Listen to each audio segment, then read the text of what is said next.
totally. So lame. I don't see anything on their channel. It's not there yet. I'm going. Oh, okay. I'm doing it now. It's going slow. It's going slow. Okay, I think we're going there now. All right. I Okay, think we're bye. Have there. fun. Where did Danny go? I ditched this planet. We're on now. I don't care. Fuck off.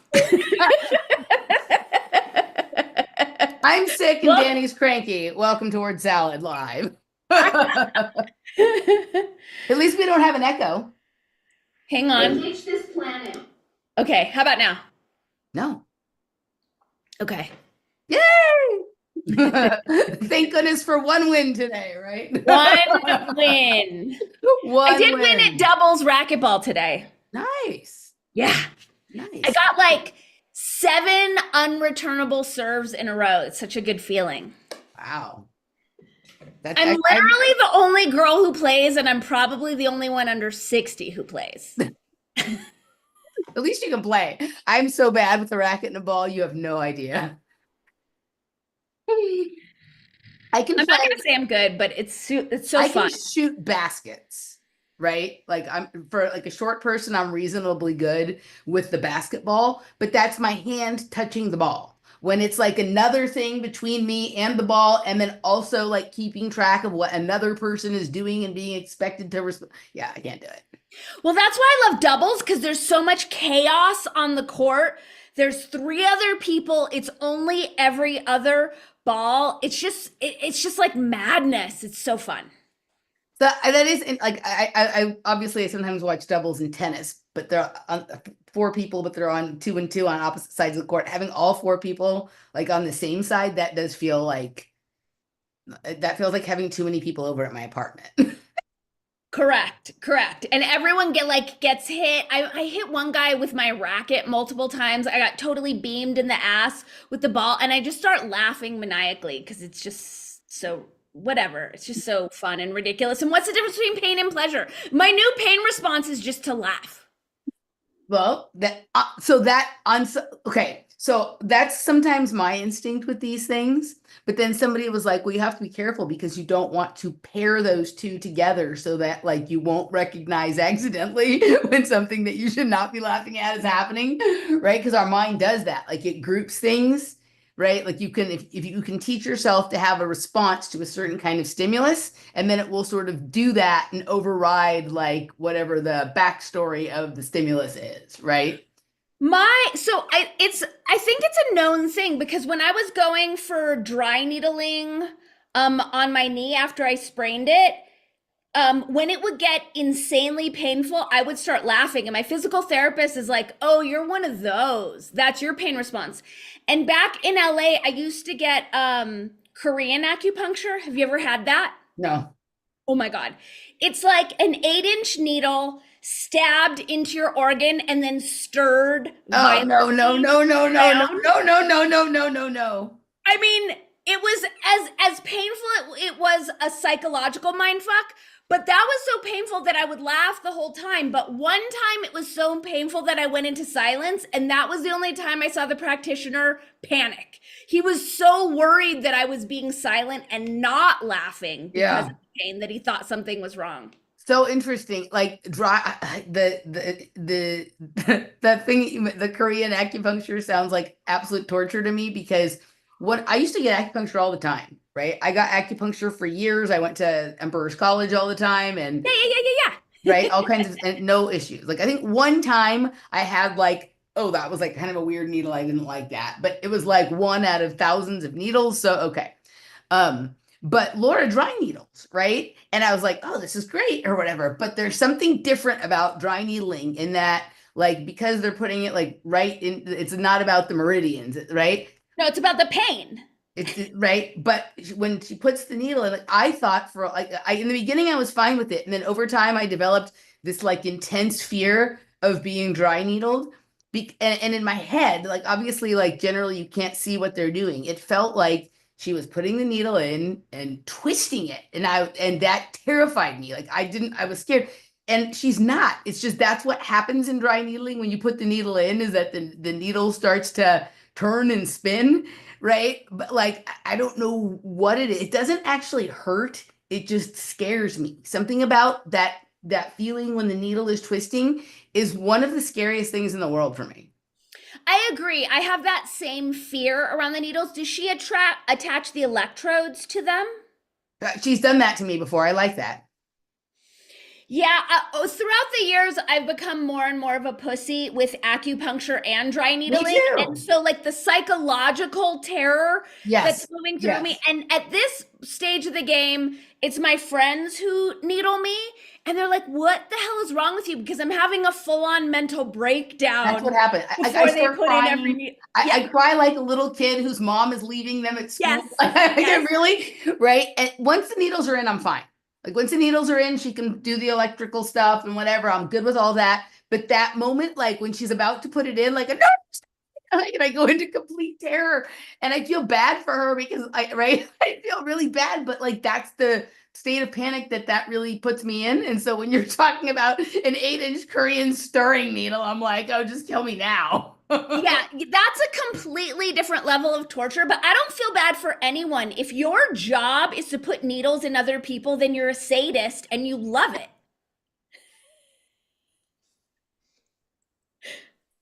So yeah, I've become an increasingly like a needle pussy as I've gotten older. I used to be Yeah, so same. like poke me everywhere, do whatever you want, I don't care. Yeah, yeah, yeah. Oy, all right. So we've gotten through that. It's like a weird week. Like the weather is very strange here. It's like really, really foggy and like rainy, but like 67. So it's like this weird kind of muggy after like a few weeks of being freezing cold. And yeah, I don't know. Everything just feels weird.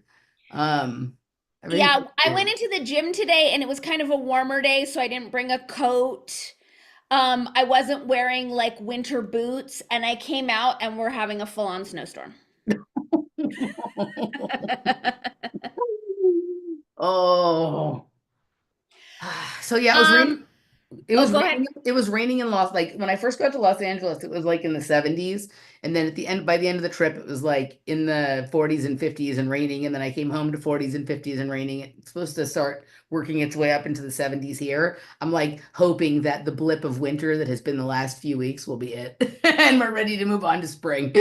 But your land needs it. Like, there has to, I'm just encouraging you and me and all of us to move beyond our personal preferences. Like, we've Mhm. had barely any snow this year, but the land needs the snow. I'm okay with the precipitation. I just don't like cold weather. I don't. If it's 60s and raining or whatever, I'm fine with that on some level. There It's are just a weird things called fogginess to me. sweaters, Yeah, I don't like wearing them. I don't like having a lot sweatshirts. of clothes on. What Like, about a puffy vest? yeah, I don't like. I like freedom of movement. I don't like to feel stuffed into something. I like everything to be loose. I barely like my clothes to touch me. I don't like to wear socks. You know. Can you see what's happening on my leg? Oh yes, my advice worked. Cashmere. My advice. Cashmere sweat. Yes, your advice worked. Yeah. Oh, we won't I go through did the what my advice exchange. was on the show, just out of respect for scenarios, but glad to know my advice worked. Totally worked. Cashmere sweatpants are a winter gal's best friend. Nice. Yeah. I like for me, if I could just be in like shorts and a tank top and flip-flops all the time, good. I'm good. I hate flip flops. That's why I hate the West Side. Ah, yeah, I like flip-flops. I don't like shoes. I don't like socks. I don't like, I Ugh.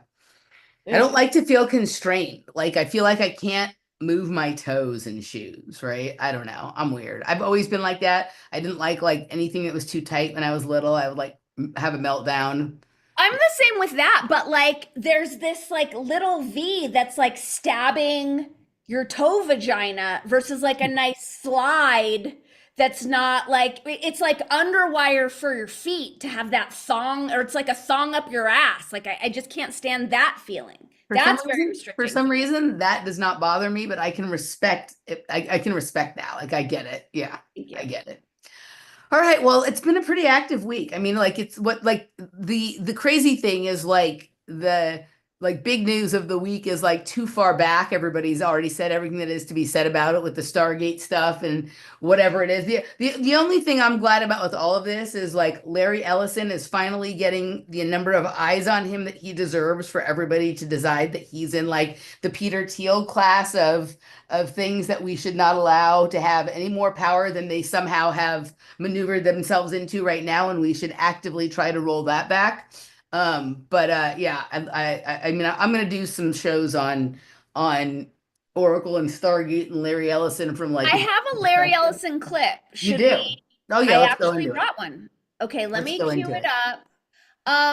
The one thing that I have noticed this week, I'm very confused by Larry Ellison's face. You should be. I don't, because I'm like, okay, he's clearly had a lot of plastic surgery. Yes, He like has his hair. So I'm like, I'm trying to figure out what that is. I mean, there's a lot going on there, right? But I actually read an interesting article. I mean, we should have questions about Larry Ellison's background. We should have questions about who he really is versus maybe who he says he is. But I also discovered this week, and I'm sure at this point it won't surprise you. In fact, as our friend Matthew Crawford from Rounding the Earth newsletter said, like, once you've seen it, you can't unsee it, and you see it everywhere. It seems Larry Ellison may have been raised in a cult as well in Oh, Oakland, fascinating. right? And So, so I think that this is this election, not that others haven't had elements of it before, but like literally at this point, like the entire new power structure moving into place all seem to have been raised in or very, very proximate to cults. that makes total sense. Um, and well, I'm just going to go into I have so much to say I'll have about the more to say about that Stargate later, but I redemption. just got into this Yeah. research about Larry Ellison May recently. I please have screen share Oh permission, yes. Miss Moya? We live in a permission society, and since you have asked, Thank your you. wish is my command. Okay. Can you see? No, I didn't do it right. Can you Oh, see? wait, hold on a second. You did something funny. Undo that. Like, wait, undo stuff. You asked for multiple share when we're supposed to do advanced sharing. I'm gonna go Oh, one so it's my participant. fault. So I'm the one Okay, who fucked it up. you fucked it up. There we go. Okay, I think we're good now. Okay. Here we go. I have a couple clips from the show, but just because you mentioned him, and I know we have so many clips today, I'm just jumping us in. So fair use, here goes. So let's take a look at some of the rogues gallery of New World Order sociopaths that Trump invited for this celebration of Project Stargate. So here's Larry Ellison explaining that they're going to use mRNA vaccines to cure cancer. We gene sequence, once we gene sequence that cancer tumor, you can then vaccinate the person, design a vaccine for every individual person to vaccinate them against that cancer. And you can make that vaccine, that mRNA vaccine, What? you can make that robotically, again using AI, in about 48 hours. So imagine early cancer detection, the development of a cancer vaccine for Annie, push your pause. particular cancer aimed at you. And Laura's saying that the sound is glitching in and out. Did you push that like share sound, share? I did, but at the same time, this wasn't even the clip that I wanted to share. I wanted to share the one where he was talking about the constant surveillance state. So maybe you could do a go-go dance while I find it. Oh, here. Laura's saying our sound is glitching in and out. I'm gonna go look in the For the whole show? Okay, sound is going in and out. Sound is cutting off. We're talking about Larry Ellison. All right, let me check my microphone and see what's going on. My microphone looks like it's okay. It says I don't have any issues. What about your microphone? Testing. Can you guys hear me? Hello, hello, hello, hello. Okay, at There's least no I have it sound? up to the right spot. Okay, something is all right. Now you can hear it. Can you guys hear me? Goes in and- Florine says the sound is good for Florine, so we're Okay. good. Oh, Video isn't keeps lining going up in with and out. video. Okay, okay. Thank you. All do you want me to send you right, the let's- link? no, I don't think that's what the issue is. Okay. Should we try again? Voice and video not in sync. Okay, I just refreshed the browser.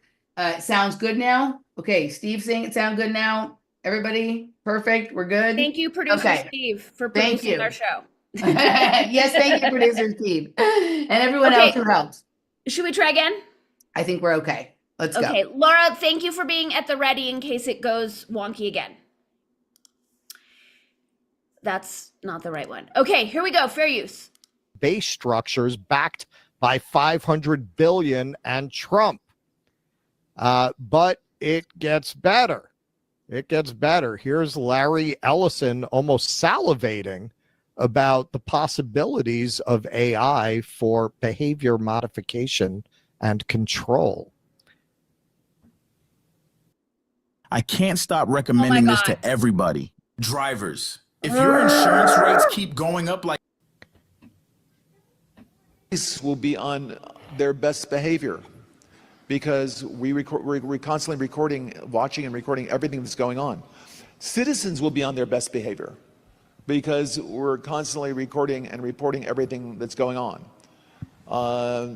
And it's unimpeachable. The cars have cameras on them. All right, I think we have a squad car here someplace. But those kind of applications using AI, if we can use AI, and we're using AI to monitor the video. So if that altercation that occurred in Memphis, the chief of police would be immediately notified. It's not people that are looking at those cameras, it's AI that's looking at the camera. No, you can't do this. It would be like a shooting. That's going to be an event that's immediately, an alarm is going to go off. It's going to be, and we're going to. He doesn't like- even know how it works. Well, he sounds like Peter Thiel trying to articulate himself. Like, all of these lizards cannot do it. They can't like complete a full sentence. Correct. Right. And I say that as a person who says and like and whatever, and like a lot. That is different. That's Right? different.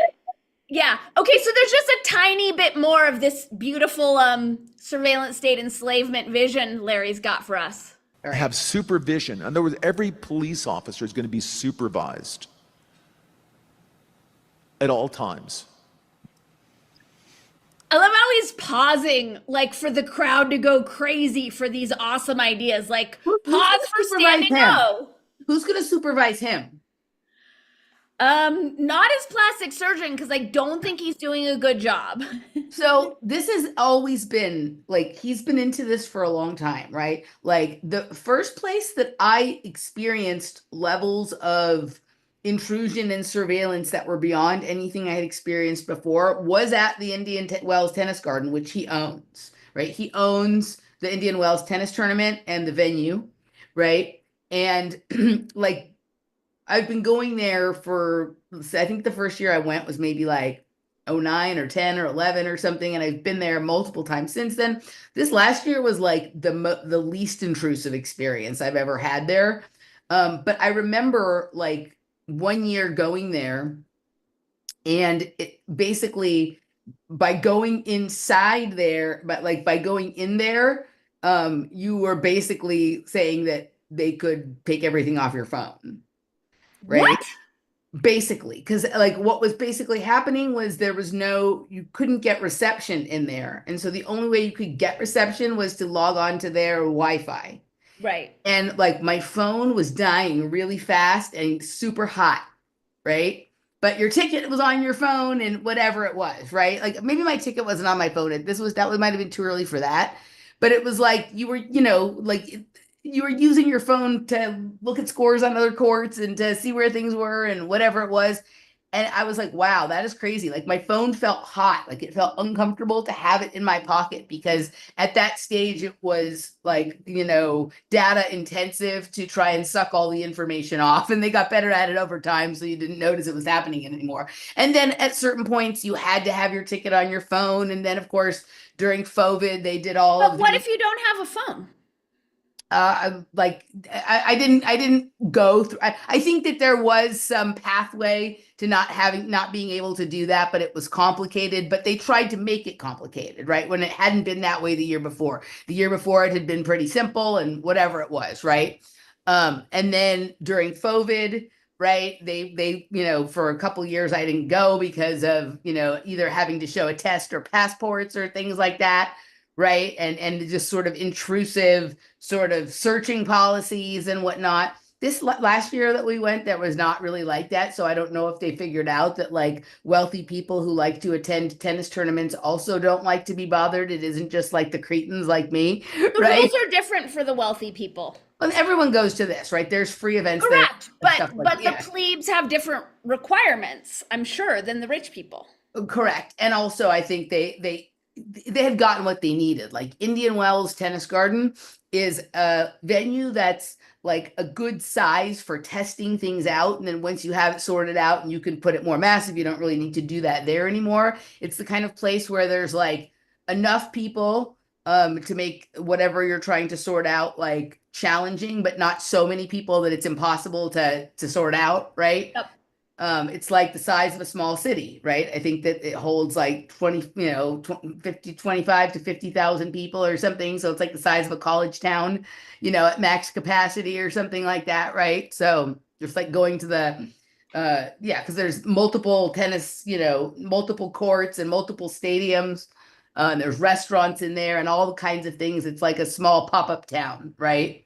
Anywho, but so he's always been obsessed with that. He loves surveillance. That's his favorite thing. And it's like, all right, you first, not you do it to people first. Like, let's supervise you and all your daily activities first and see how that goes. Yeah, like how he got all those weird, creepy bruises on his arm. Like, how many Right. infants were you trying to penetrate? Oh, no. Allegedly, right? Allegedly. It's just an entertainment show. All right. So, okay.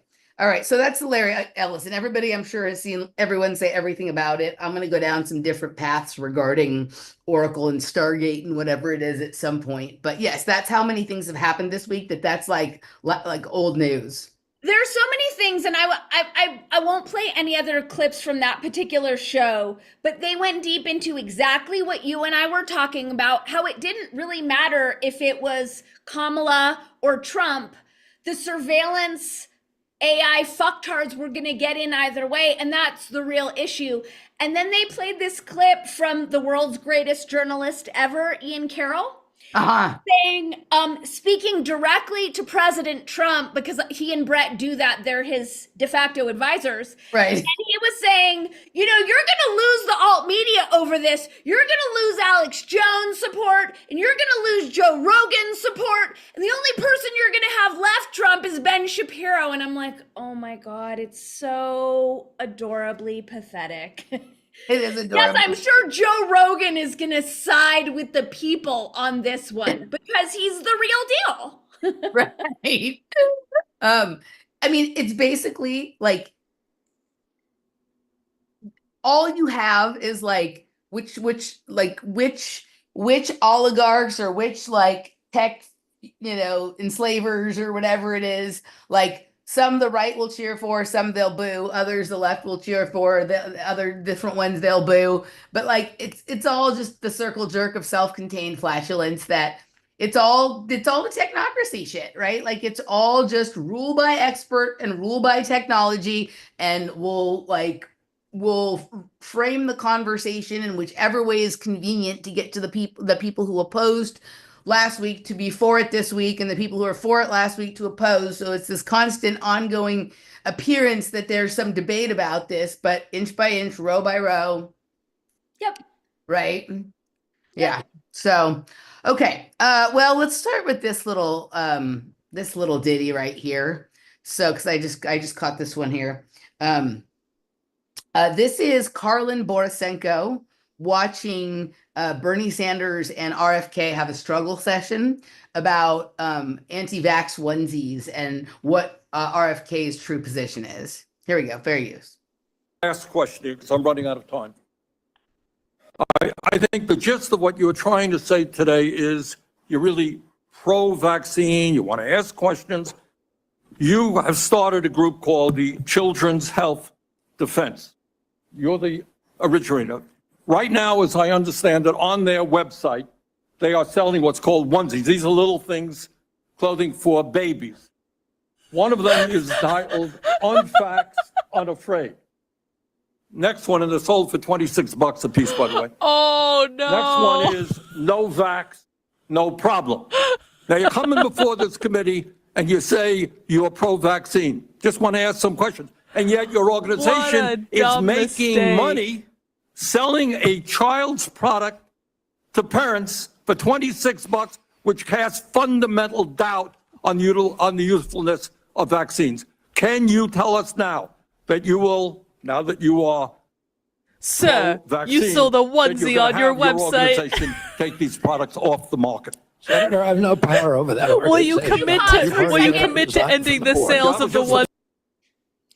So first of all, Carlin clearly got a makeover. Number two, I also brought a scene from this theater. Look how unhinged Bernie is. Like, it's a hearing where he has the floor and all he has to do is present his side. But he's all like hyped up and coked out, freaking out.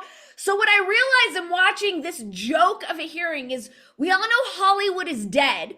We all know that like one of the swingers guys was Joe Biden's speechwriter. They've all migrated to this nonsense. It's so theatrical, Right. And over. It's like a Telemundo Yes. soap opera. Yes. That like it's so dramatic to just like. Why can't he just ask him questions like a reserved, dignified civil servant? Like, why is he jumping out of his freaking skin? That's always been part of his shtick. That disheveled, like, I have 30 seconds to get 30 minutes worth of important information I must tell you, right? Into the, let's You finish just that. did him really well. You got his accent down. Thank you. A few months ago, you founded that. You certainly have power. You can make that call. Are you supportive of this? I've had nothing to do with Are you leadership. supportive of these onesies? I'm supportive of vaccines. Are you supportive? So for all of you guys that say that RFK is, whatever, he just said it right there. I'm supportive of vaccines. That is his position. That's what He he's says it all the time. He says Right. it all the time. In this hearing today, he says he's supportive of the children's vaccine schedule.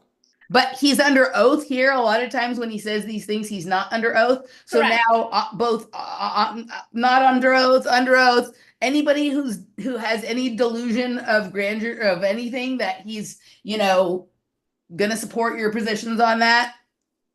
This clothing, which is militantly anti-vaccine. I am supportive of vaccines. Are you supportive of I these want good onesies? science, and I want to protect the But you will vaccine. not tell the organization you founded not to continue selling that product. Thank you, Mr. Chairman. Senator Blackman. Bernie. Thank you so much, Mr. Chair. Okay, so that was that, right? A comical way to get to what he just said there, right? I don't want to hear anybody saying, "Woohoo, we got him approved." I think that, as much as I hate to say it because I can't stand the way he goes about things, on some level, this proves Jack Cruz's point correct, right? That it was the sentiment about the danger of vaccines of the public that helped get RFK and ultimately Trump the support to get him over the finish line. But once that happened, very quickly, let's switch the focus from vaccines to food via this Callie and Casey memes and, whatever kind of thing. Yeah. Yep. Yeah. I think that was Brett's thing. No, it was Jack first. Oh, okay. It was, and then Brett was talking about it, but didn't want to mention Jack's name, right? Remember, he tried to talk about that without saying his name. Yes. Mm-hmm. Yes. Okay, so I have queued up another clip from these ridiculous theatrical hearings. Okay. This one is with Pocahontas herself, I love. who's having a similar kind of meltdown. Here we go, fair use.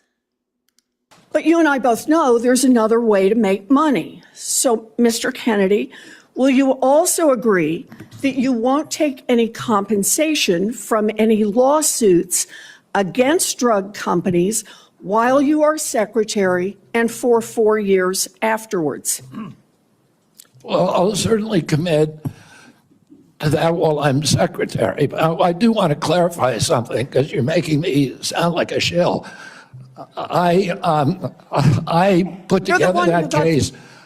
I did the Science Day presentation to the judge on that case to get it into court, the Mr. Daubert Kennedy, hearing. Mr. Kennedy, it's just a really simple question. Yeah, You've taken in $2.5 million. I want to know if you will commit right now that not only will you not go to work for drug companies, you won't go to work suing the drug companies and taking your rake out of that while you're a secretary and for 4 years after. It's just. I'm just curious, and I want to play a little bit more, but like, why is that a problem? Like, how is that unethical for the government if he decides to go after drug companies 4 years after, unless we are actually ruled by drug companies? Because isn't she supposed to be speaking for the interests of the government, not pharma? Correct, right? Like, correct. And so I mean, if the deal had to be made, right, that people working in government both couldn't work for corporations nor couldn't sue corporations for 4 years after they left, if we were making a rule for both sides evenly, equally all the time, but this is the first time I've ever heard anything like this only being applied to him in this case, right? Because it's he's doing a different thing than they're doing. So I think it's a conversation that could be had, but in the context she's doing it, yes, it's ridiculous. And it's an admission of what's going on. Totally. Okay, just a little bit more. I'll commit to not taking any fees from drug companies while I'm secretary. No. I'm asking about fees from suing drug companies. Will you agree not to do that? You're asking me to not sue drug companies, No, and I'm not going to agree to you can that, sue drug Senator. companies as much as you want.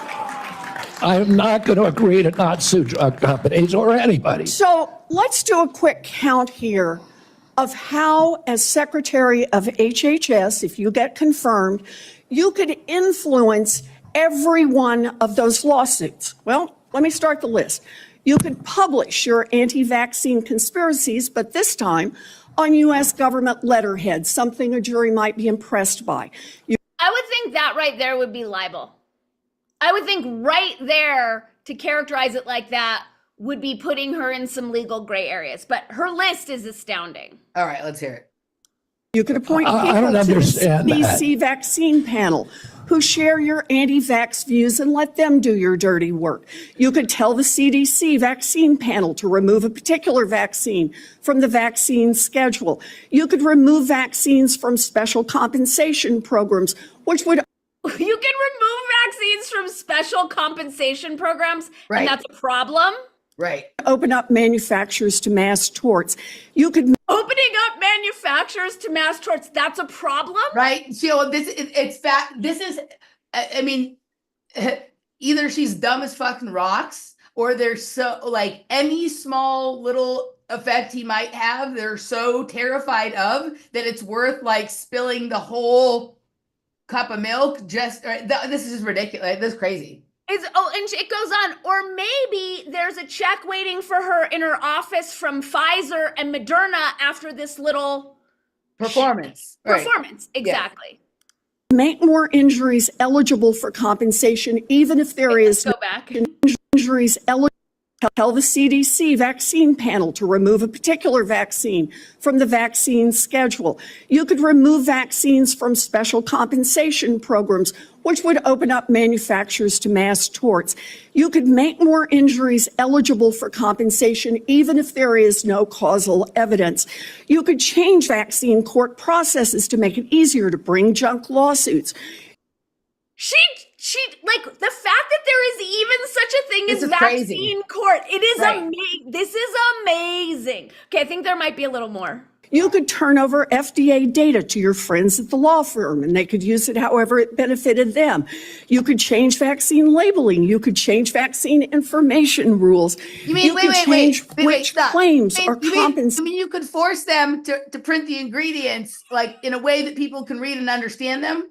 You could inject ethics into the entire vaccine conversation, and that is so offensive. Oh my God. Okay, there's just a little bit more. Use it however it benefited them. You could change vaccine labeling. You could change vaccine information rules. You could change which claims are compensated in the vaccine injury compensation program. There's a lot of ways that you can influence those future lawsuits and pending lawsuits while you are Secretary of HHS. And I'm asking you to commit right now To not that you doing will that. not take a financial stake in every one of those lawsuits so that what you do as secretary will also benefit you financially down the line. I'll comply with all the ethical. Okay, that was it. Like that, the admissions there were fantastic. right? Amazing. I think it's actually a good conversation to have about whether that would be appropriate for him to then, if he makes changes to rules, then goes and profits on the other side. I think that could be coming into the same kind of territory as people who are profiting from making vaccine policies the other way, right? People have to take them and they get kickbacks. But the fact that she was willing to like acknowledge all of that just to try and get to these are struggle sessions. This is hilarious, dude. But it's not a problem if the head of the FDA used to be on the board at Pfizer. Like, that's Correct. not a problem Or at all. that Fauci like was basically profiting off of all of these drugs that went to market, that he had royalties, right? Yeah. It's if she got this excited about all the things, then I would be like, you're gonna bust a brain. Like, she looks like in the early, have you ever been around someone like when they're in like kind of not the earliest stages, but like certain stage of dementia or Alzheimer's, where there's like a lot of anger and frustration? Like that look on her face, and that reminds me of like when my mom was in that sort of stage, right? But she, I mean, I don't know if she's in that. I don't know what's going on, but that's how worked up she was. Well, it's the same as Bernie. And it just shows like, okay, because the attention is not on Hollywood drivel anymore. Sorry. Because the attention is not on Hollywood drivel anymore. They're steering it to politics by Right. having all these people like overexcited and overact their roles. Right. I mean, I think that like this is sort of the hearings that like Elise Stefanik held about like the campus protests, right? Like that was like round one of like that really, really dramatic level. Or maybe it was like when Debbie Wasserman Schultz was questioning Matt Taibbi, right? Or whatever it is. Like those were some Totally. pretty good warm-ups, but this is like the next iteration. Yeah, for sure. But Okay. you can see like the tactics that they're using to draw the public into this current bread and circuses, because politics should be boring. Like these should be boring. It should just be like simple questions, simple answers, but the emotion laden on top of it used to be reserved for paid actors. It still is. It's just we have paid actors as civil servants, except instead of like actually qualified Right, because leaders. Hollywood isn't mandated, but like on some level, because we're all like forced to live under this government, like people can't just ignore it the same way they ignore Hollywood. I mean, they can, like, right? But like, it's one of these spectacles that is like a mandated spectacle. Correct. Correct. Which is why they just keep amping up the spectacular qualities A of good it. name for the show, mandated spectacle. I like it. I'm writing it down. Yeah. Okay. Well, since we're on the topic of RFK, maybe we should switch over to Shmuley, who's made a new friend. Yes. Let's do it. All right. We're going to watch this, and then I'm going to have some things to add on to the other side of it. Our friends at Due Dissidence again. So let's look a little bit at the timeline, how Russell Brand got to where he is now. If you remember, Brand was accused of sexual assault, which a lot of us chalked up to, and I would still chalk it up to, they wanted to silence him. Whether that's not taking a position on whether the claims are true or not, I don't know, but I would say there are a lot of people who don't get these. Bill Clinton appears on stage at the DNC, so it really depends on what ideological lane you're in. Now, I know this was about 2 years ago because I remember being in India hearing Russell Brand giving his response to these accusations on his show. So it was just about 2 years ago. Now, even with these accusations, for quite a while, he was doing some pretty good content on Palestine. He had Gabor Mate on, talking about the occupation. He had Chris Hedges on. The United States is vetoing resolutions in the UN for a ceasefire. This is utter insanity. It's not in anyone's interest in the United States to do this. Chris Hedges outlines the dire state in Gaza and what he calls the death of diplomacy. And here, we'll look a little bit at this video.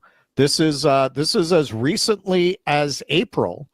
He did a little bit about the New York Times' standards around this. How the New York Times control the narrative around unpopular wars. The Times memo instructs its journalists to avoid using the terms genocide, ethnic cleansing, and refugee camps when writing about Palestine. Going to be a short article. It directs them to steer clear of referring to areas of Palestine as occupied territory, and even further discourages referring to Palestine as Palestine. Okay, so here's Okay, so we don't know what videos they might have pulled out of the Diddler's house, but I believe this was actually, as far as I could tell, this was September 28th, which was the day of the Rage Against the War Machine rally and the day before his appearance at Rescue the Republic with Harvey Two-Face.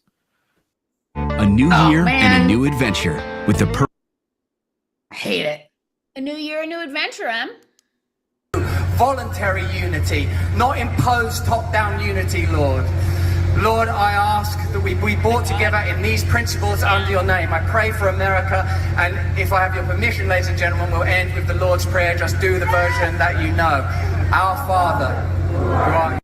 All right, so you get the idea. So all of a sudden, between April and September, he finds Jesus, begins reciting the Lord's Prayer with Jordan Two-Face there, doing their whole Batman villain thing. Quite a decline. And now, this is recently, December 12th, Russell Brand spends 10 minutes explaining the serious situation, but not once does he mention Israel. And now Hollywood celebrities lecture me his on transformation is complete. Russell Brand and Rabbi Shmuley partying down. Come on. Russ, come on, Rabbi Shmuley. Go again. What the hell? Russell Brand has made me laugh. He's giving me joy. But I love that he's Bobby's buddy. I love Bobby Kennedy. We all love Bobby. God bless you. Praise the Lord. God bless you. I think that was a Nazi Careful, salute that careful. Brand gave there. Yeah, careful with the Is hand that there. a Nazi salute? Careful there, Russell. Careful. But I love that Careful, he's my Bobby's namesake. buddy. I love Bobby Kennedy. We all love Bobby. Praise the Lord. There it goes. Zig God bless Hill. you, Russell. There it goes. So that is quite a sad decline.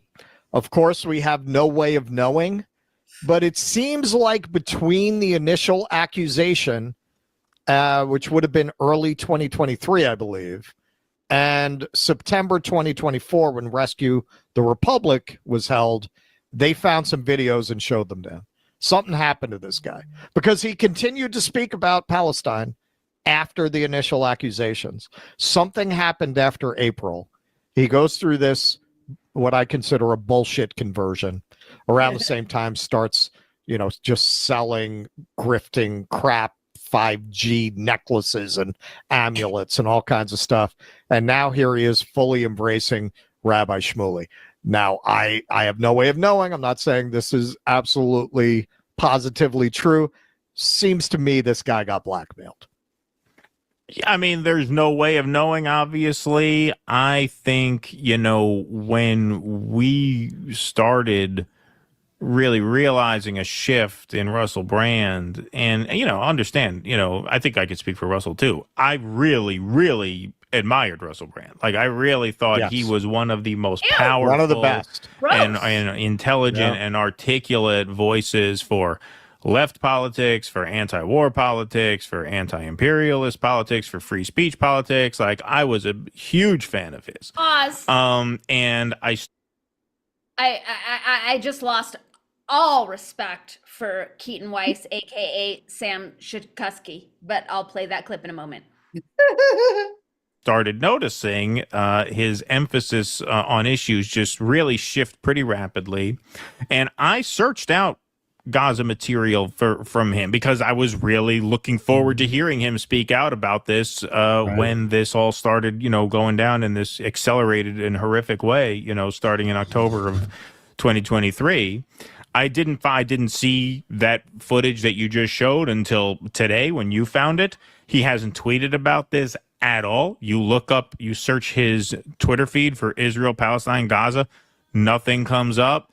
And, if nothing came up and we saw the Shmuley video, it would be really bad. The fact that we do have him on the record since October 7th calling this a genocide makes this photo op with Shmuley even worse, because it shows that, you haven't just turned a blind eye to this. You have paid enough attention to know that this is a genocide. And now you're going to fucking yuck it up with this guy on camera. Why? Because Bobby Kennedy's your mutual friend. You're that hooked into that ecosystem that you have to go out of your way to fucking take a picture with this guy and put it out there that you're friends with this. Like, you really have to that publicly associate with Rabbi Shmuley because of your RFK thing. Like, come on, man. You're on, like, it makes it worse that you were on record essentially calling this a genocide. Sure. Well, having dug into it now, I didn't really dig into it. I chalked it up to, the sex allegations they made against him now, like so many before him, like Brett Weinstein. He went full into that ecosystem, both for his economic benefit and for protection from the liberal class and powerful elements within it. Now that I dug into it and I see that he did actually put on Mate, he interviewed Norm Finkelstein. He had Finkelstein on. So now, as I dug into this, I said, all right, something happened. They got some blackmail on that cat. There is no way that this is natural. I'll say this. There is not, and I don't buy that it's just business, because he was doing fine business. He was doing fine. He had a big audience. He was one of the biggest. Like, he didn't need to go full MAGA. All right, that's enough, right? I think I know what happened. Do you remember that weird interview with Brett where Russell looked like he could not stand having to share the camera and the space with him? Oh, yeah. I would say that was back in about April when Russ is talking about. I wonder if Brett was sent there to deliver the news to him of, we have compromise and here's the deal we're offering, right? And let's seal it with a little kiss of a show. And he could not contain his disdain for Brett. But remember, a couple of months later when they did another show, it was like they were buddy-buddy. So once he had accepted his fate and taken the spoils and the riches and just kind of, accepted Jesus and all whatever.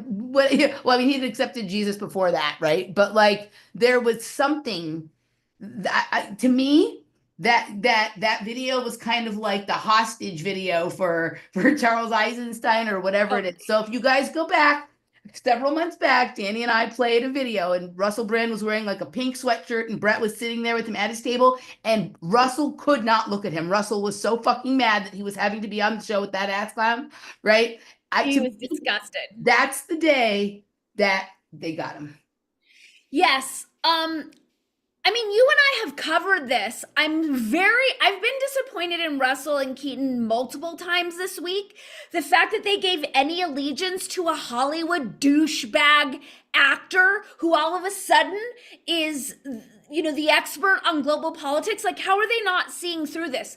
I also didn't dig their perspectives this week on ICE and like, oh, the poor criminal illegal immigrants who are completely disrespecting this country and coming here illegally, and the new border czar doesn't have a heart. But because I figured out who Russell's twin is, I just want to give us a 30-second.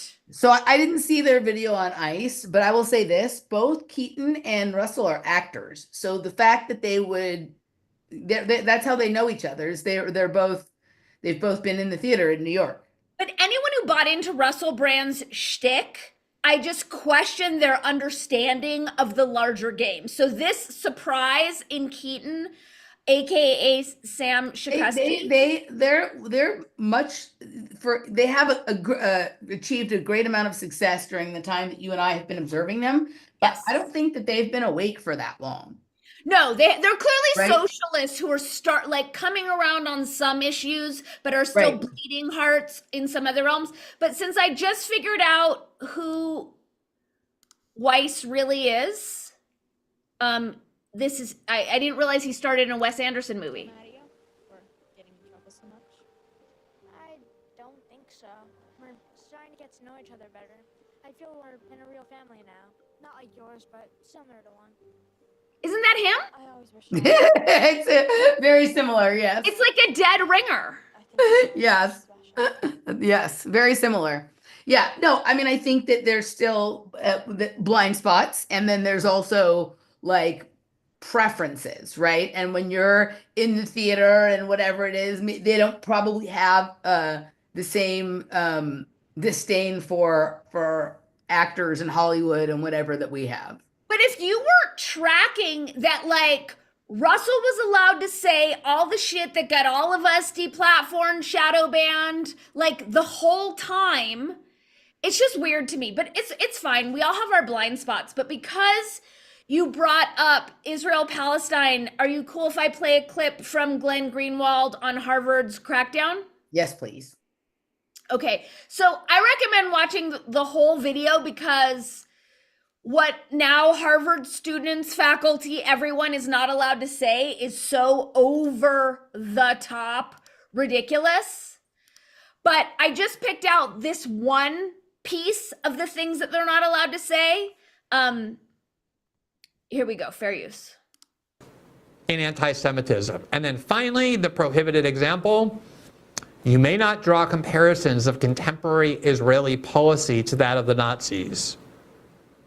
So if you happen to believe, and it doesn't matter at the moment whether you do or you don't, but whether you happen to believe that what the Israelis did in Gaza over the past 15 months, or what they've done to the Palestinians for 2 decades, bears at least some similarities to the mentality and the mindset and the ideology of dehumanization that permitted so many Germans to view Jews as not only justifiably killed, but as deserving of that. If that's a view that you just happen to hold, you better not express that view. You better cling tightly to it, because you're allowed to compare any other country you want in the world, including your own government, the United States, to what the Nazis did. There's one country and one group of people where it's now prohibited to make that comparison, and that is Israel and American Jews. That's the new rule that has been first adopted by the House and now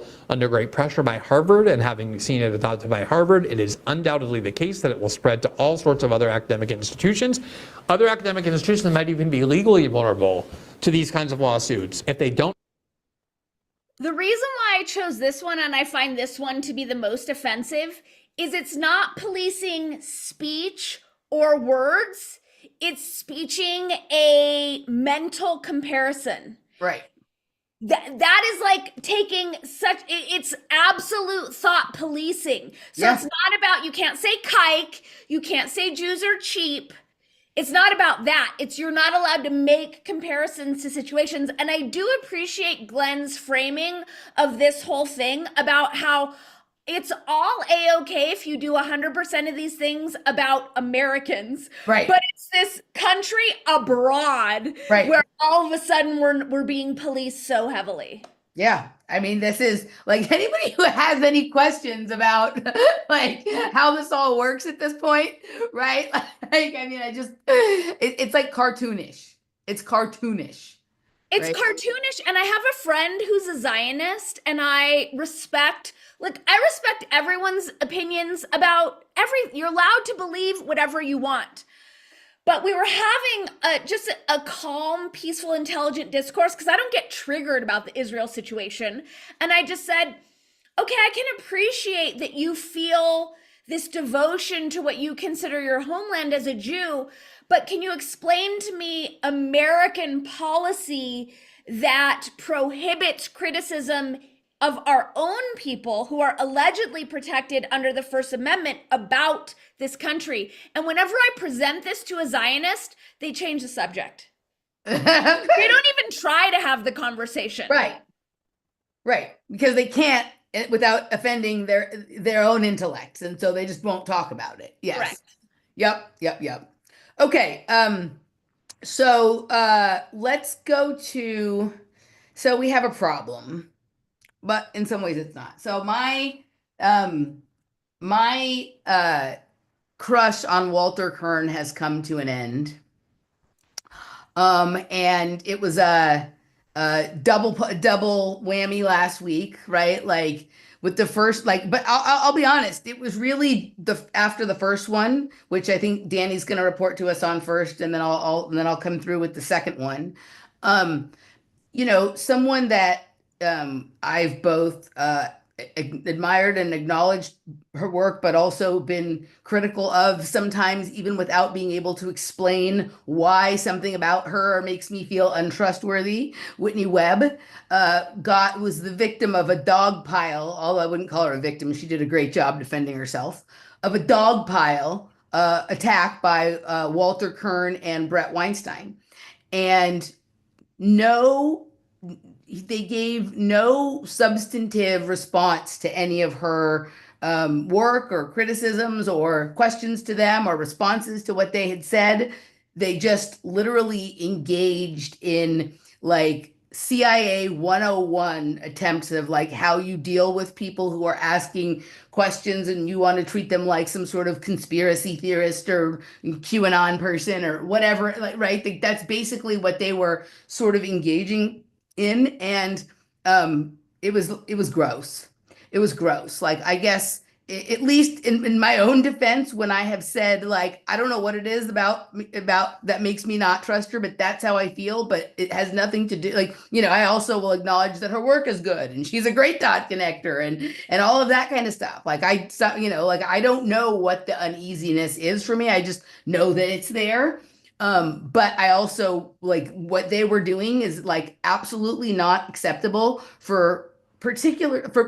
Walter is kind of more like, you're right. He's kind of like someone else we both know who like likes to be around famous people and likes to be relevant and is intelligent and has some funny things to say, but is not demanding to be taken seriously as a thought leader or a journalist or something like that. But Brett does like insist that he is smarter than all of the rest of us. So to see that they could not acknowledge that they had no reason why or come up with a good reason why that they were offering the criticisms that they did was like, frankly, like embarrassing and like, made the boner go down.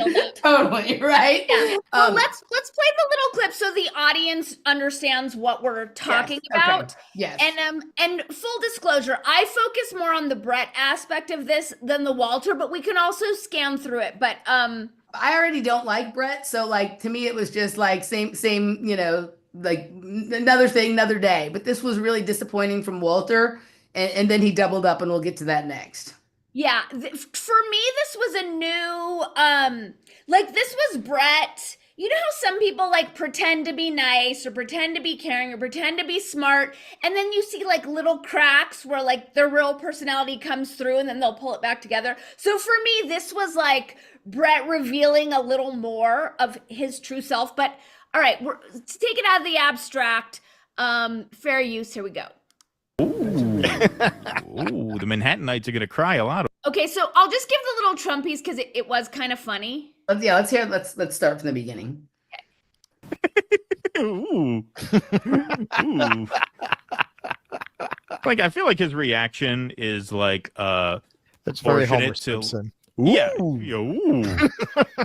But I feel like the enthusiasm really is All right, proportionate. sorry. I was just trying All to right, save us folks, time. this is the fun one. Here we go. To this one. So it starts out with Brett Weinstein sharing this celebratory video of Donald Trump signing an executive order to leave the World Health Organization. Very funny video, very short, but very funny one. Here's Donald Trump learning. Ooh, this is a good one. Withdrawing from the World Health Organization, sir? Ooh, that's a big one. Ooh. Ooh. Like, I feel like his reaction is like That's very Homer proportionate to Simpson. yeah. Ooh. But I feel like the enthusiasm really is proportionate to what a big lib own it's going to be. What is this one? Withdrawing from the World Health Organization, sir? Ooh. Ooh, the Manhattanites are going to cry a lot over this one. Ooh, I'm excited over this one. Give me the pen. Give me the pen. Give me the pen. All right. So Whitney Webb, naysayer that she is, writes in response to this, she quote tweets Brett Weinstein and she says, "To be fair, Trump also left the WHO in mid-2020 and then just redirected what was once WHO funding to the Gates-funded Gavi Vaccine Alliance. While leaving the WHO is positive, it is not the slam dunk some are advertising, especially considering Gates' recent comments on Trump's enthusiasm for his vaccine innovation proposals. I get called a lot of names for pointing things like this out, but remembering what happened last time is important and often instructive about the present, especially when few people in media are inclined to point these kinds of things out." Seems like a fairly innocuous statement to me. She sources everything she says here. It was so tame was and so like really tame. diplomatic and neutral and clean. Yeah. Okay, now it gets juicy. Yep. Sources for claims RE 2020. So this was the first source. Even share Trump halts sources. World Health Organization funding over coronavirus failure. He did this very early on in the pandemic. April 14th, 2020 is the date of that. So you're talking about just like 1 month in. Then in July, this was another article that she sourced to. Trump administration sends letter withdrawing U.S. from World Health Organization over coronavirus response. And finally here, U.S. funding of global health strengthens COVID-19 fight. Highlighted text, which I did. The United States has donated $1.16 billion more to Gavi, the Vaccine Alliance, to prevent the spread of infectious diseases worldwide. So it sounds to me, and you tell me if this is a fair interpretation, I think it is, as someone who's admittedly not an expert on this topic, that what Whitney is basically saying is good that he withdrew from the WHO, but he did this last time very early on in the pandemic, and ultimately it kind of seemed like more a symbolic stance than a real one, because while withdrawing from the WHO, we ended up funding another Bill Gates outfit. And since the WHO is so reliant on Gates family funding, you're kind of just moving that money from one place to another. As long as you're refilling the coffers of Gates, how serious is the divestment from the WHO? That seems to be what she's saying. Well, sure. This is what I think will happen if they do any real reforms of Pentagon spending. They're just going to send that money to Elon Musk to develop drone swarms, or they're not actually going to stop spending that money that way. And we should just say, we are in no way questioning the wisdom and judgment or expertise of the WHO in this segment. Of course not at all. Not at all. This is just a segment about people's different opinions on that. So it seemed like a fairly innocuous comment. Hey, she agrees with what he did, but she said, hey, he did this last time very early on in the pandemic, and the impact of that was very questionable. Because it seems like it was more a symbolic stance than one that actually resulted in any beneficial change of course. That seems to be what she said. Tell me in the chat if that is fair or not. Seems pretty reasonable to me. So surely Brett Weinstein's going to react well to this, right? It's hard to imagine what you're complaining about, Whitney Webb. President Trump took a necessary step for which I thanked him. I did not argue it was sufficient. As for your observation about the previous WHO exit, you are connecting dots that are not intrinsically connected. It's a bad habit you should correct. Whoa. Right? Like he is so out of his depth. He is so out of his depth. It's like it's phenomenal, dude. Yeah. Right? That he has the nerve to tell Whitney Webb that Right. she's got it wrong and she should adjust her behavior. Wow. Well, you have to remember though, right, that like one of the people who was always trying to preemptively like do things that would sort of make it seem like he was anti-Jeffrey Epstein was his brother Eric, who had this like Correct. weird obsession with Jeffrey Epstein, right? Yes. And so like there's probably concerns in that family that she may be able to find the things that connect them to the operation in a way that would support my idea that maybe he went to go break the news to Russell Brand that they had something on him. What's amazing is like the dots she's connecting are spot fucking on, but then he's telling the evolutionary biologist is telling a career investigative journalist, stop connecting dots. Right. But it's Stop also, it. this isn't even like, we're not even talking about like, this is barely 2D dot connecting that she's doing. It's like so basic. Did you ever, you used to watch Pee-wee's Playhouse, right? Of course. What's the Remember? word of the day? Connect the dots, la la la, connect it. Like this is like that simple. This is like connect, right? This is not any like this isn't even 3D, you know, definitely not 4D or 5D dot connecting, which she's highly capable of as well, right? I mean, this is just like he's so embarrassing. He's And then so on top of the arrogance is like it's a bad habit you should correct. Like now he's telling people what to do. Oh my God, it's crazy. So then they go on, and I didn't clip it, but Walter Kern backs up Brett and dogpiles on Whitney as like, oh, the Whitney shtick is so tiresome and we know it well. She's a black pillar. She ruins everyone's parade. And then it just goes like it was this huge kind of X, Twitter, internet dogpile on Whitney. And then at some point along the way, Walter admits like he actually has nothing to say about the facts. Right. It's just this weird, like, bug up his ass about Whitney's existence. Yes. It's so embarrassing. Yeah, it was completely embarrassing. So people can go check out that whole video there has the whole back and forth. But it was pretty like, you know, like, it was so bad that even if he was drunk, I kind of can't, it's hard for me to excuse it. It was like that bad. But the part that was like weird to me was like him coming in and like backing up Brett like they were buddies. And I was like, well, that's also kind of gross. Not just what you're saying and doing, but also like who you're doing it with, like guilt by association kind of stuff. Yep. And so then a few days later, I like as if, you know, in case I was wavering in my disdain for Walter, this came along and solidified it. Here we go. Fair use.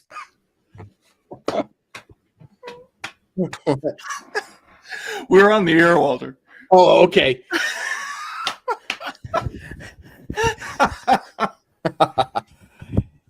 pause a second. Did I come? Oh man, that was. Because I just also want to catch people up to speed that Russell and Keaton were ripping Walter. They're like, who the fuck is this guy? Like, he's most known for writing Matt Taibbi's coattails. And who is this guy to tell Whitney Webb that she's a shitty journalist? Right. Just to kind of fill it out that they were not having this from. Well, it was interesting, but so it kind of like with where they're at and they're waking up, it kind of makes up for the having liked Russell Brand. Yes, right? yes, Yeah. it does. Yeah, it was a good job. Funny. Did I come at an inopportune moment? Were you talking behind my back? No. Walter, you literally entered as we were going live. So, folks, in the all-time definition of cutting it close, I think we just had the ultimate example. So, Minnesotans are rarely late. Right, exactly. Yeah, you came right on time. So, welcome, Walter Kern. Clearly, you are not home. I'm able to tell from your background that you're in another place, and yeah, I know where that is. you have a lot of interesting things going on in your life, but we can't talk about them. We No, can't I share know. those with the audience. So we're gonna have. No, start looking at the chat because they start talking about Whitney. The chat is phenomenal, and then also watch Walter's face is phenomenal as well. Like he looks like he's on one. Have to leave everybody in suspense, but Walter is in an undisclosed location, Well, and I'm in Washington D.C. Okay, all right. That need. So we have Matt trying to play it cool and keep it, but Walter wants to brag. Walter wants to brag. There with all the cool kids for the inauguration. Right. Go undisclosed. And for all the hotel rooms and motel rooms and travel snafus I've bitched about on this show, I have to compensate by saying I'm at the Jefferson Hotel in Washington, D.C., downtown. And it might be the nicest hotel I've ever stayed in terms of service and old world comfort. Comfort's excellent. So Jefferson Hotel, you've made up for all the strange red roof inns and so on. I've right that right there, right? Yep. And it's weird that they put it up. No, it's not. No, it's not. This is right. Like this is when you get to a certain point, right? You play with this, right? You play with it, and then you also can't say we didn't tell you. People are already speculating that you're there cashing your CIA check, so that's almost. You're supposed to cash those out of town. Don't they know that? Right, exactly. Yeah, and then it wouldn't be from the CIA exactly. It's a shell corporation with a dull name, but you're on the right track, folks. So they're getting warmer. Getting warmer. Yeah, I said to Brett Weinstein the other day. We were talking because we were. I was like, "What? Okay." Both here. Have they like been assigned to be each other's like buddies at camp or something? Are they like secret pals? On the night of the inauguration, and we were in a old Ebbets Grill lobby. The old Ebbets Grill is one of these sort of brass and wood power steakhouse kind of places with oysters and so on. And we were waiting to eat. It was really late, and I hadn't expected to see him there. And let's put it this way. One of the greatest algorithmically favored podcasters of our age came up to us in the lobby. He knew Brett. He was a jerk to me. But in any case, when he left, I said, isn't that guy rumored to be a CIA created, a construct for the podcast world? And I'll not repeat his answer, but I said, now that there's a new administration, do you think they're going to be shoving any money our way? Yeah, exactly. And I said, I think I do well with that little CIA seed money in a way that has not been as profitable for others. I would a little would go a long way, man. Well, and we just have to make a few, inconspicuous changes of opinion. We advocated a few wars and interventions here and there, but we could justify that. We're literary people. So in this world of in this intriguing world of podcasting, there are always people accusing each other of being assets or agents or patsies. Now it's for the CIA. It used to be the Russians a couple of years ago, and it's impossible to tell. First of all, I probably wouldn't know if I was an asset. I'd have a hand. I've often wondered if you are one. Oh, I have too. I kind of look like one. I have the resume of one. I had to prepare a resume the other day, and I thought, this is perfect for a CIA agent, except I'm not making the money. I don't have the clearances, and I don't know the secrets. Right, the handshakes, all that stuff, but it looks good on the surface. So right. And the best thing you can do for your career is to deny you're in the CIA when nobody's asking. Right. Right. Well, all right. I think that's enough. The part that was the biggest turn off to me is that, okay, like this is so another Brett association, right? And it's hilarious. Like I'm not. I know for sure Eric Weinstein has been on the Lex Fridman. They're obviously talking about Lex Fridman, who is the CIA construct podcaster or whatever it is. But I know Eric has been on Lex Fridman's podcast. But I think Brett has been on. Has Brett been on Lex Fridman's podcast too? I believe he has. I'm seeing in my mind's eye, I can see the cover, but let me look it up. I know Eric has. I'm less sure about Brett, but it's certainly possible. And so yes, he has been. Okay, so there you go, right? And so 194. So I guess that if Walter's not a CIA asset yet, if we see him on the Lex Fridman podcast, we know he's gotten a promotion or whatever it is. But I was like, okay, this dude is hanging out, is piling on Whitney. In 1 week, he piled on, and then he was after some, something in inauguration realm, dining with Brett. Right. And obviously doesn't know that like he thinks that Brett is something separate or different than what Lex is, or right. Right. He's asking Brett for the honest thing about Lex. Right. So I was just like, yeah, I don't know. I don't know what I was captured by with Walter. Like he does have some sort of sexy quality, but like literally like my dick is soft. So yeah. So I'm sorry your dick is soft. Thank God Laura is there to help you out later on. But it didn't ruin Walter for me. I understand what you saw in Walter because I still see it and it's gratifying. And it was interesting that I saw this and then I hung out with Bet, who like us digs Walter. And so it was just interesting to like flesh it out with her. And what I will say is like, I have said stupid shit like that I probably shouldn't say about people who, where I've been totally wrong. I've done it on our show, like I've done it a bajillion times. I feel bad for Walter that he has so many eyes on him right now, that a lot of people saw this. And then what's unfortunate is that he just kept doubling down, and didn't at some point say, you know what, maybe I've gotten it wrong, and backed out of it a little bit.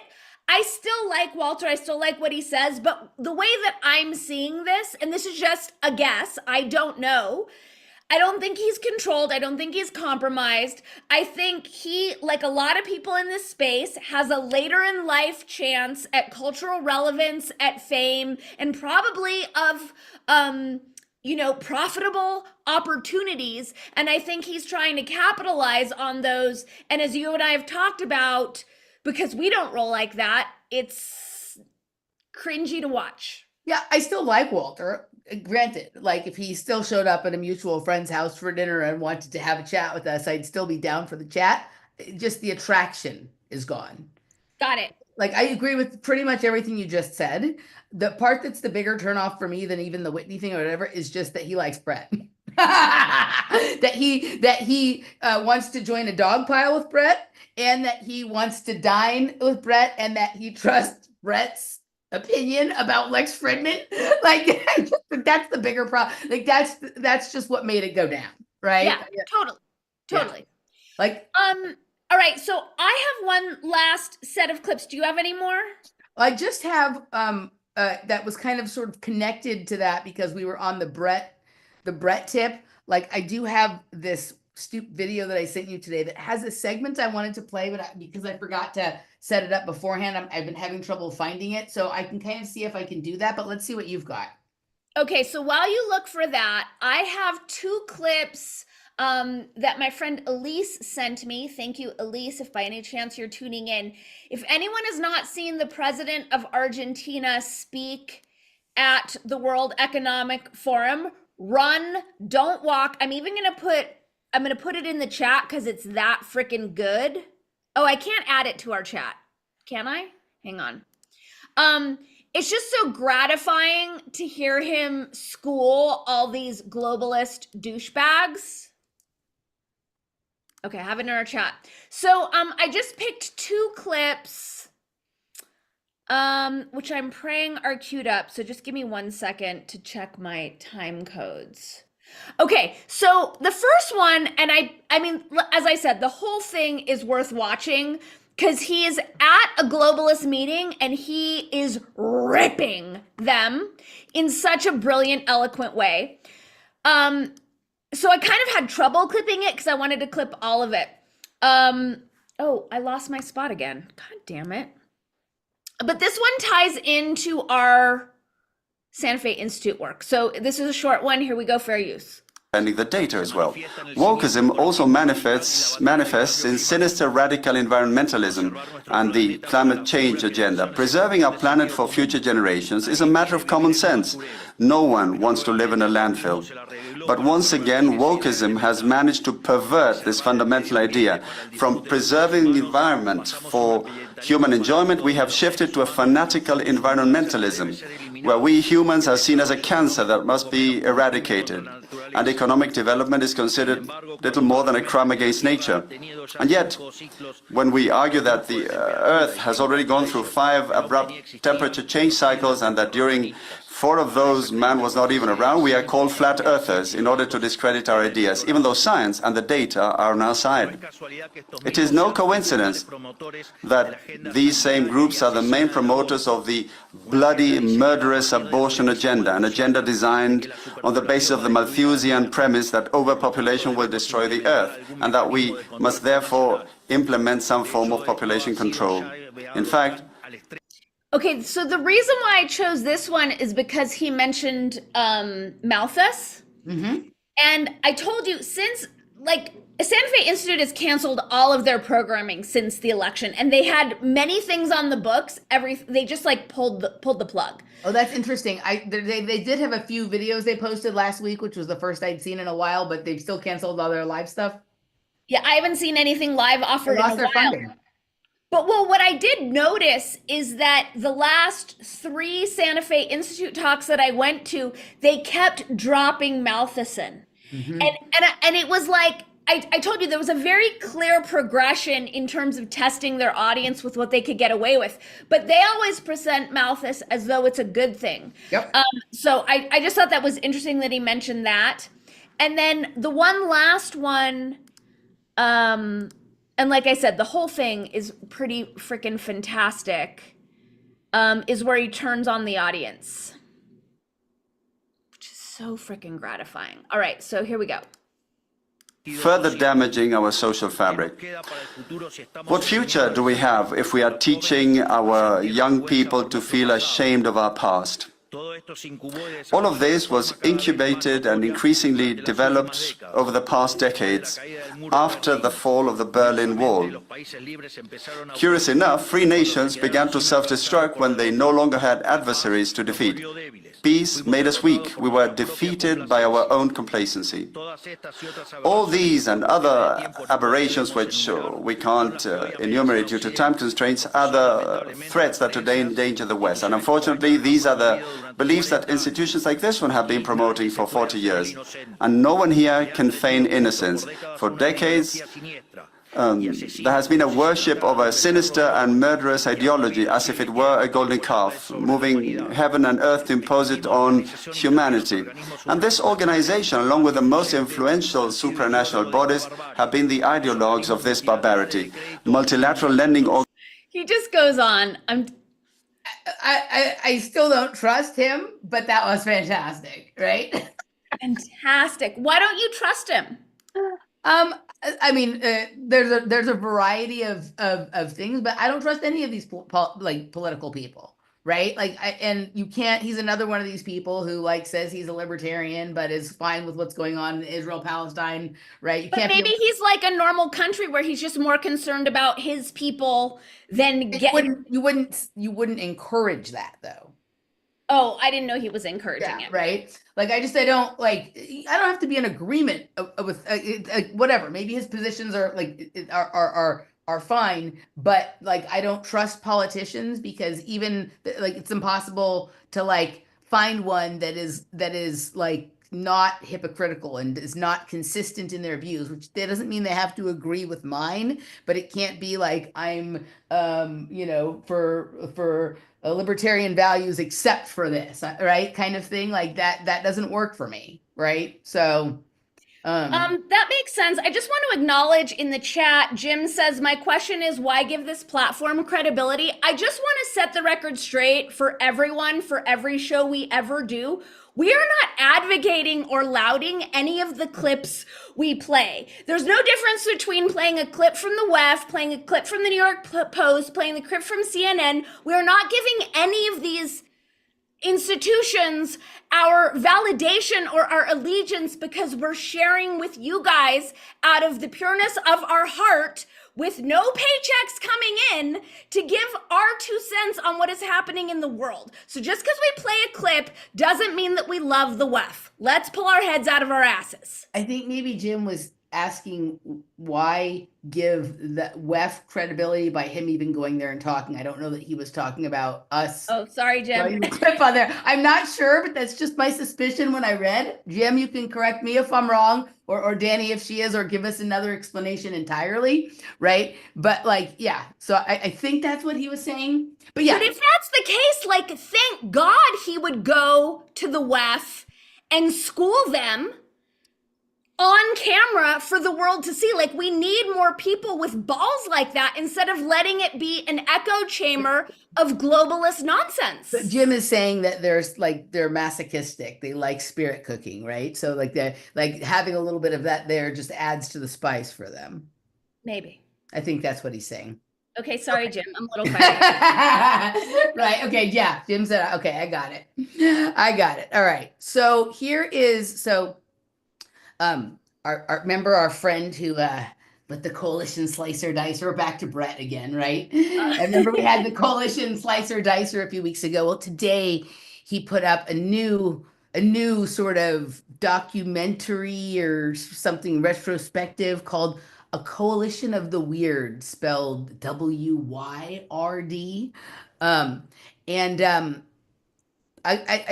wasn't able to suffer through the whole thing, but there was a segment of it that really caught my attention for a few reasons. So here we go.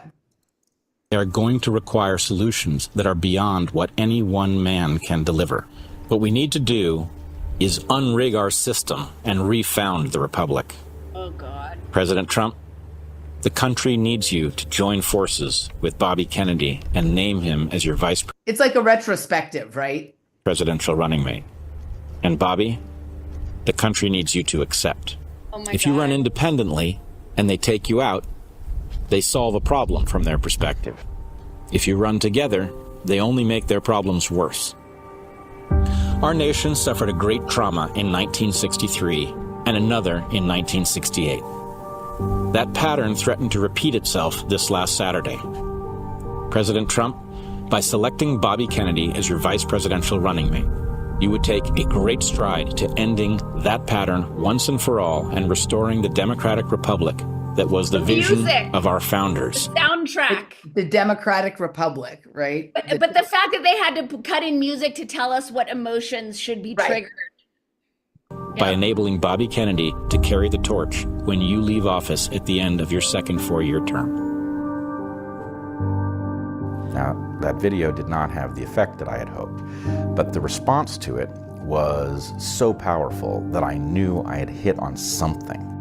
People were hungry Because he'd tried everything else and he finally hit on something. for that style of thinking. Wait, pause.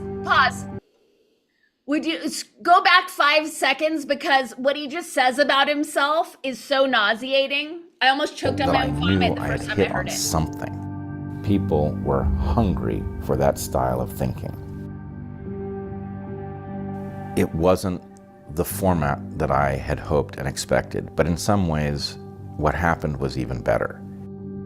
Last summer, it looked like no candidate was willing to negotiate a quick end to the Ukraine war, to tackle chronic disease epidemic, to protect free speech, our constitutional freedoms, to clean corporate influence out of our government, or to defy the neocons and their agenda of endless military adventurism. But now one of the two candidates has adopted these issues as his own, to the point where he has asked to enlist me in his administration. I'm speaking, of course, of Donald Trump. In a series of long, intense discussions, I was surprised to discover that we are aligned on many key issues. In those meetings, he suggested that we join forces as a unity party. We talked about Abraham Lincoln's team of rivals. That arrangement would allow us to disagree publicly and privately and fiercely, if need be, on issues over which we differ, while working together on the existential issues upon which we are in concordance. Pause. If I'm given the chance to Pause. What existential issues? Because we know that's a buzzword for their bullshit. Yeah.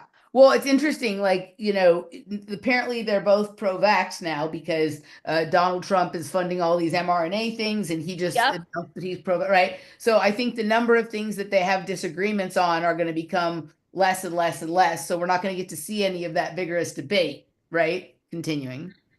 Fix the chronic disease crisis and reform our food production. I promise that within 2 years, we will watch chronic disease burden lift dramatically. We will make Americans healthy again. President Trump has told me that he wants this to be his legacy. I'm choosing to believe that this time he will follow through. Tonight, I'm very pleased to welcome a man who has been an incredible champion for so many of these values that we all share, and we've shared them for a long time. I don't think too many of you people have heard of him. He's very low-key. He's a very low-key person, but he's highly respected. He is a great person. I've known him for so long. For the past 16 months, Rob... I've known him for so long. This is a new telegraphing that I've noticed come through this week. They all keep referencing what old friends they are. Good catch, because there's going to be another one of those coming up in this video that I find even more disturbing. Robert F. Kennedy Jr. Watching the electricity in that room as Bobby Kennedy, a liberal Democrat, stepped on stage next to Donald Trump, and the crowd went wild for it. That told anybody who knew anything about American politics that something brand new was afoot. And watching Donald Trump willing to share the stage with this charismatic character, part of some iconic American story, also said that maybe Donald Trump was in a new place. So the idea of unity was clearly in the air, it was energized, it was ready to be activated. But what wasn't there was something that could take the concept of unity and broaden it beyond MAGA, even beyond Make America Healthy Again. There are many more issues that are part of that coalition, and they all needed to be joined into one thing.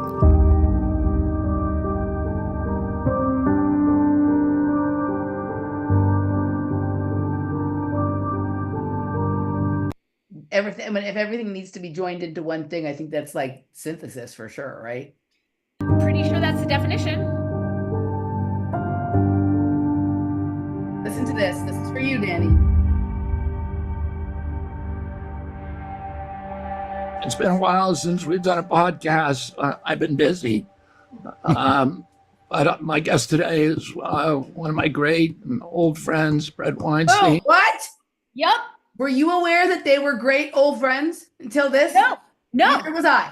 But right? This keeps coming up as they're weaving the narrative. It almost like they're like a secretive association of people who've been plotting and planning and plotting and employing people who can create algorithms that will make events happen that people will have to worry about or not worry about or this, that, or whatever it is, right?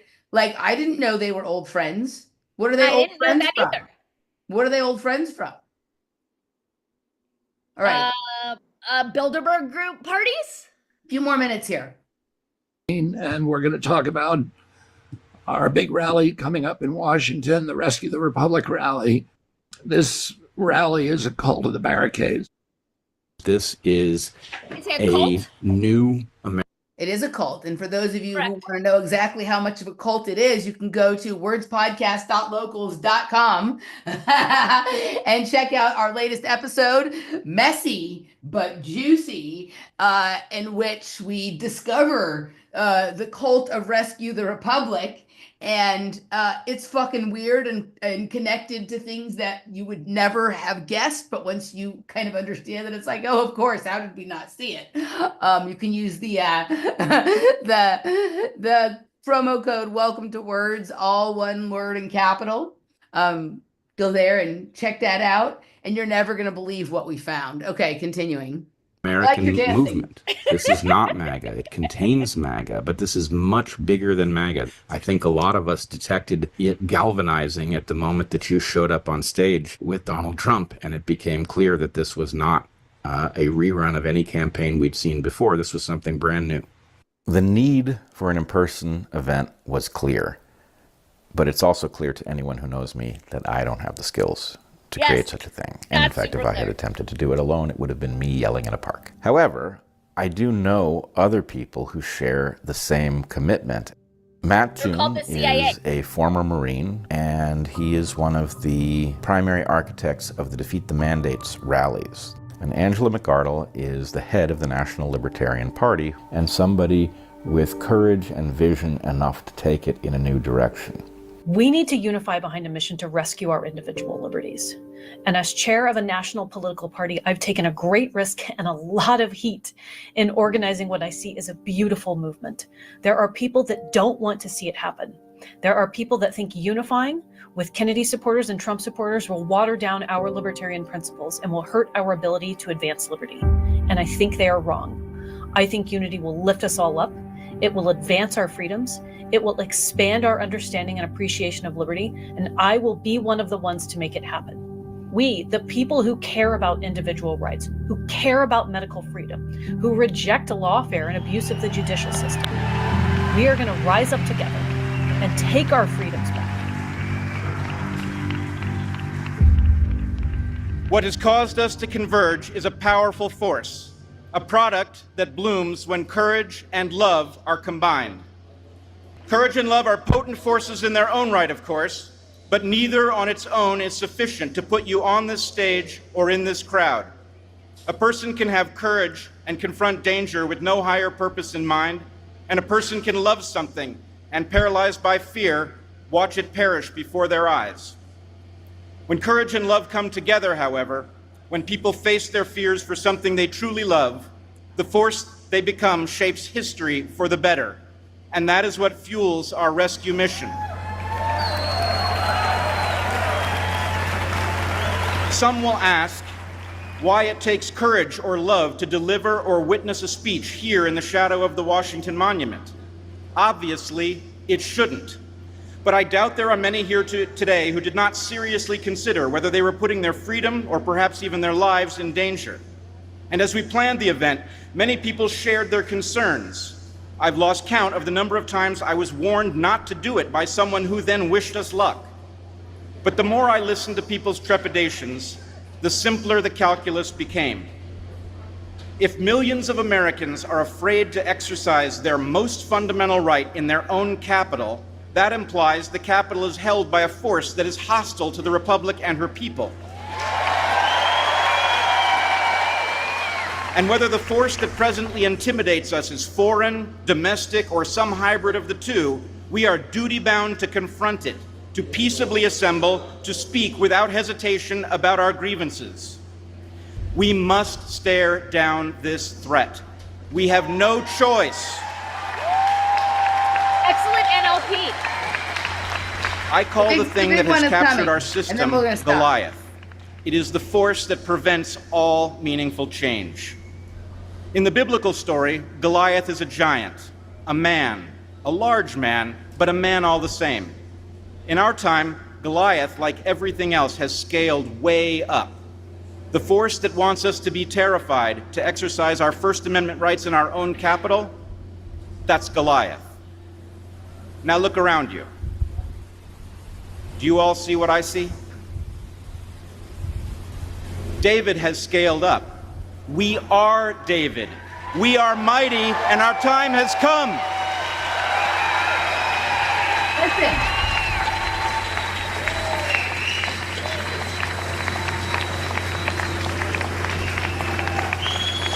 We have every single person you could possibly want on our side.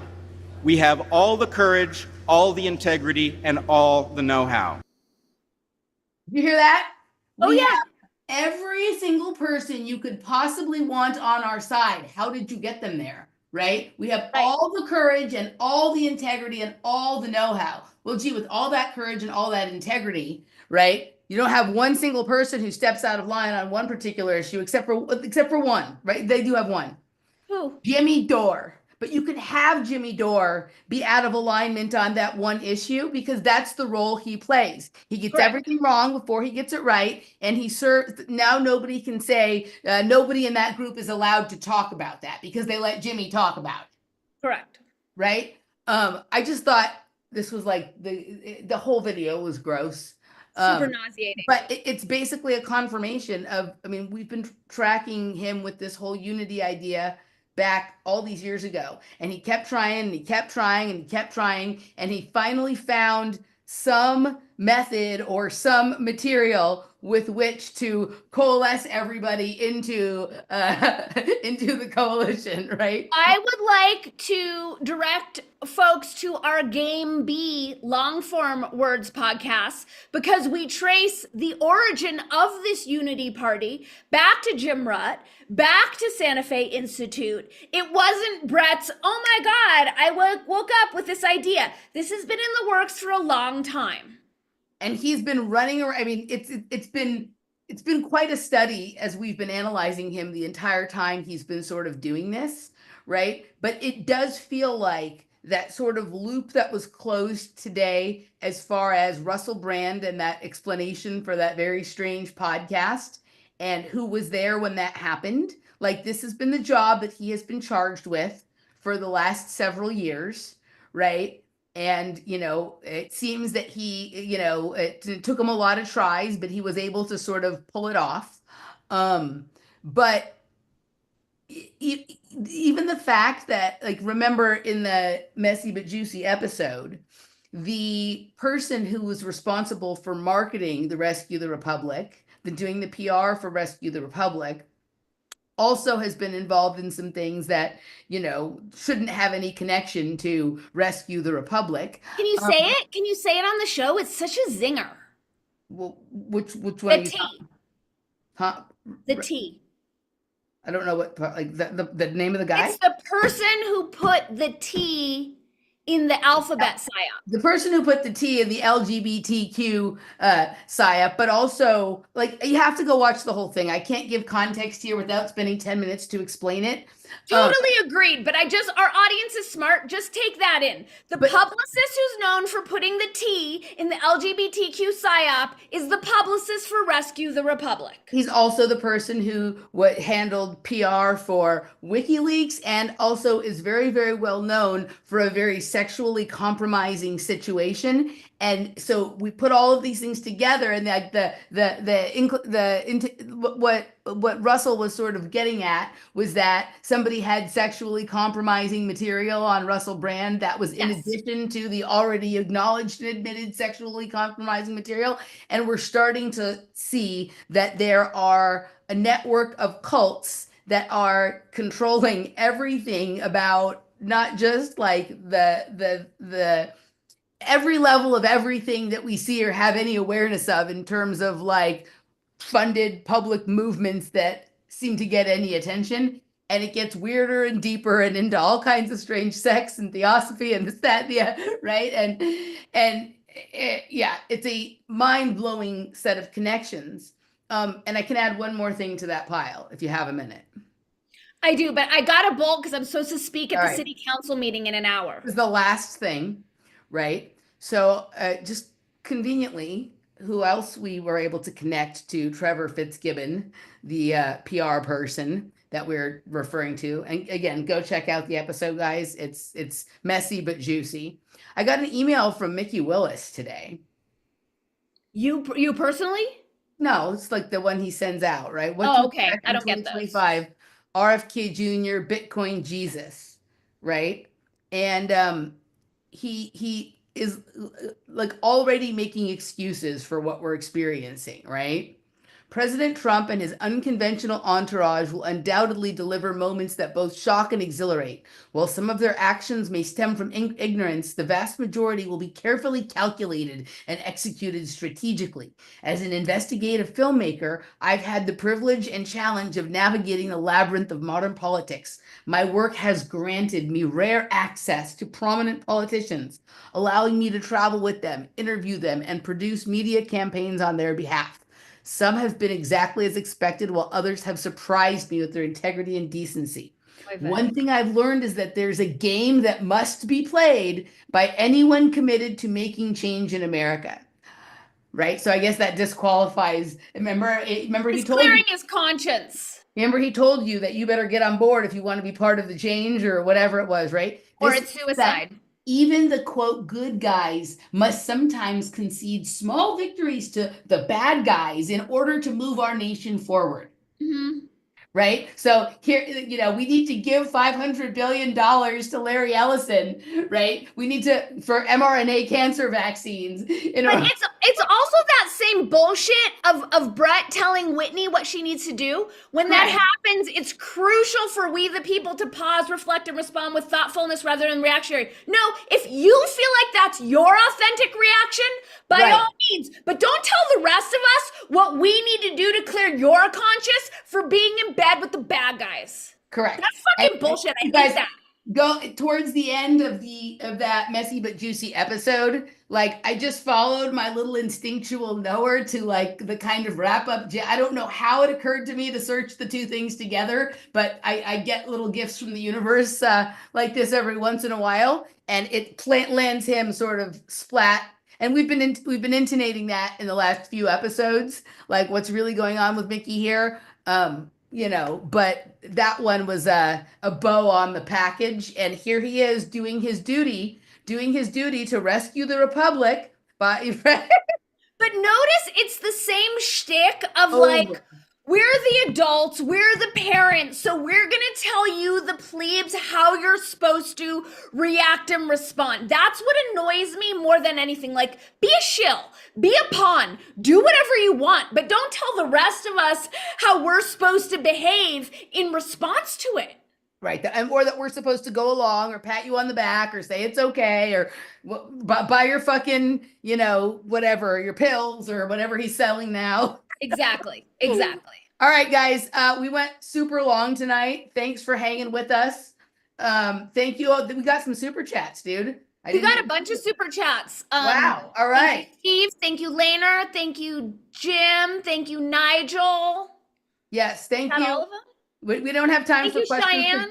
because Dani's speaking at the Sorry, guys. I'm meeting. standing for justice in my local community tonight. Maybe you should call Mickey and ask how you should do it right. Yes, I'm sure. Call him on the way. Yeah. All right, guys. We'll see you next week. We love you. Have a wonderful evening.